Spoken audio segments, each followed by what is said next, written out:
Hey there, lens and movie lovers. It's your favorite over-caffeinated photographer, Max, back again to talk about one of the most iconic movies ever made, The Good, the Bad, and the Ugly. Before we get into the lens talk, let me just say, this movie means a lot to me. When I was a kid, my family and I lived abroad, and back then, there was no Netflix. Crazy, right?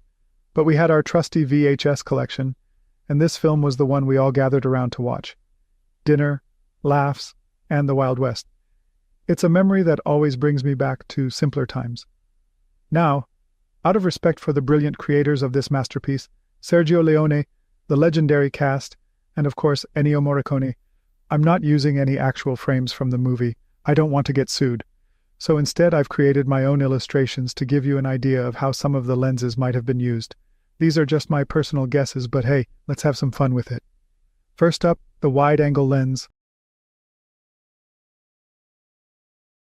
A lens that practically shouts, "Look at this massive, unforgiving world." Here's an example. A lone cowboy riding through the desert.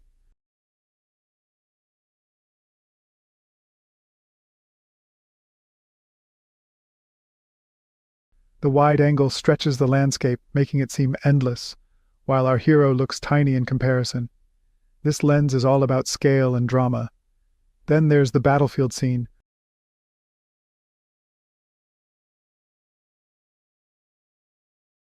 Wagons, cannonballs, chaos everywhere. A wide-angle lens pulls you into the scene, showing every detail and making you feel like you're right there in the dust storm. And finally, this canyon shot. Two cowboys, one narrow path, and all the epic tension you can handle. The wide angle captures the grandeur of the scene while setting the stage for an inevitable showdown, or at least a good deep stare-off. Next up is the normal lens.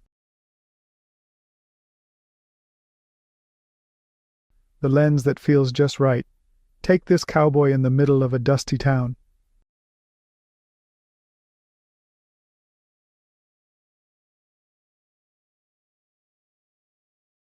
The normal lens balances the focus perfectly.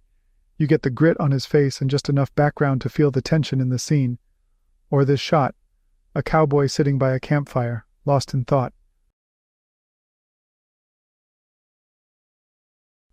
The normal lens brings intimacy without losing the vastness of the desert. It's a lens for those quiet, reflective moments, probably about lost gold and terrible coffee. And then we've got the classic standoff.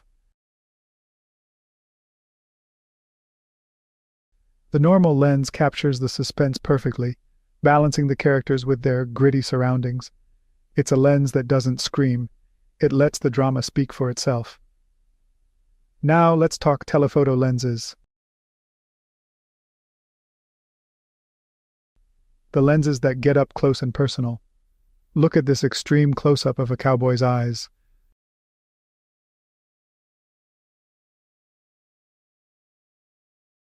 Dust, sweat, and a glare that could melt steel.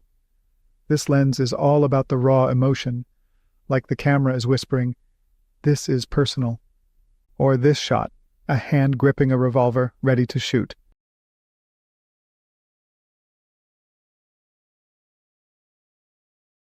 The telephoto lens throws the background out of focus, so all your attention stays on that hand. It's intense, it's dramatic, and it's basically the visual equivalent of a heartbeat speeding up. Finally, here's a profile shot of a cowboy with a blurred canyon in the background.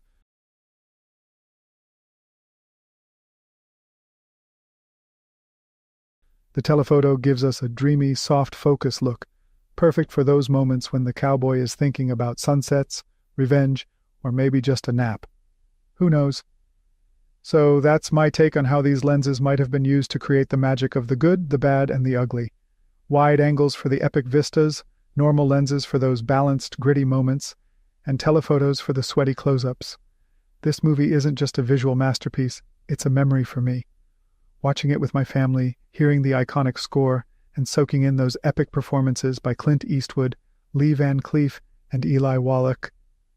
It's something I'll always treasure. If you love lenses and photography as much as I do, stick around. I'm making videos diving into each of these lens types and other gear. Don't forget to subscribe, hit that bell, and drop a comment below.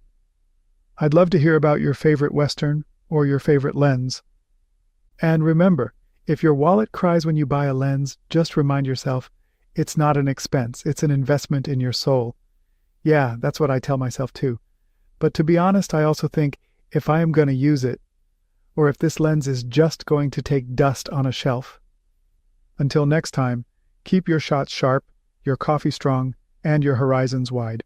Yeah.